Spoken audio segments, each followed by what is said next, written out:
સુરત જિલ્લામાં સામે આવી વધુ એક હત્યાની ઘટના। પૈસાની ચોરીની આશંકાને લઈ પતિએ પત્નીને ચાકુ જેવા તીક્ષ્ણ હથિયાર વડે ઘા ઝીકી મોતને ઘાટ ઉતારી દીધી। હત્યા કર્યા બાદ હત્યારો પતિ થયો ફરાર। સમગ્ર મામલે ઓલપાડ પોલીસે શરૂ કર્યો તપાસનો ધમધમાટ।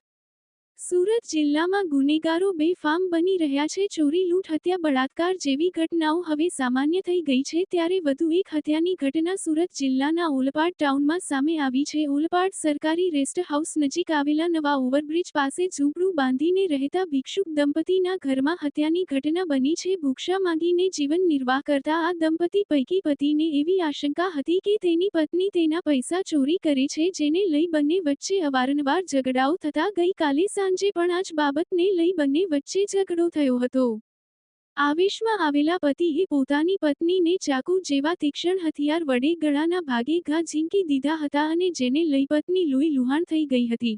પત્નીને લોહી લુહાણ હાલતમાં મૂકી પતિ ઘટનાઓ સ્થળેથી ફરાર થઈ ગયો હતો અને ગંભીર ઈજાઓ થતાં પત્નીનું ઘટના સ્થળે જ મોત નીપજ્યું હતું। ઘટનાની જાણ ઓલપાડ પોલીસને થતાં ઓલપાડ પોલીસ ઘટના સ્થળે પહોંચી હતી અને લોહી લુહાણ હાલતમાં પડેલા મૃતદેહનો કબજો લઈ પોસ્ટમોર્ટમ અર્થે ખસેડવામાં આવી હતી અને હત્યા કરી ફરાર થયેલા હત્યારા પતિને પકડવા માટે ચક્રો ગતિમાન કર્યા હતા। રિપોર્ટર જગદીશ ભરવાડ, ન્યૂઝ 14 ઓલપાડ। જી સર, ગઈકાલે ઓલપાડ પોલીસ સ્ટેશન વિસ્તારમાં રાત્રે 8:30 વાગે એક ખૂનનો બનાવ બનેલ છે। જે બનાવમાં એક હીરાબાઈ અશોક સકટ કરીને બેન છે।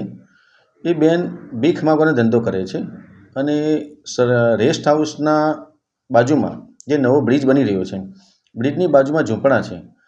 આ ઝૂંપડામાં આ બેન તેના પતિ અશોક બાપુ સકટ સાથે રહે છે। આ બેન પર ગઈકાલે રાત્રે તેમના પતિ અશોક બાપુ સકટે પૈસા ચોરી કરે છે તે બાબતે ઝઘડો કરી અને ગળાના ભાગે ચાકુ જેવું તીક્ષ્ણ હથિયારનો ઘા મારી દેતા આ બહેનનું મોત નીપજેલ છે અને આરોપી હાલ ભાગી ગયેલ છે। પોલીસે ગુનો દાખલ કરી અને આગળની કાર્યવાહી શરૂ કરેલ છે।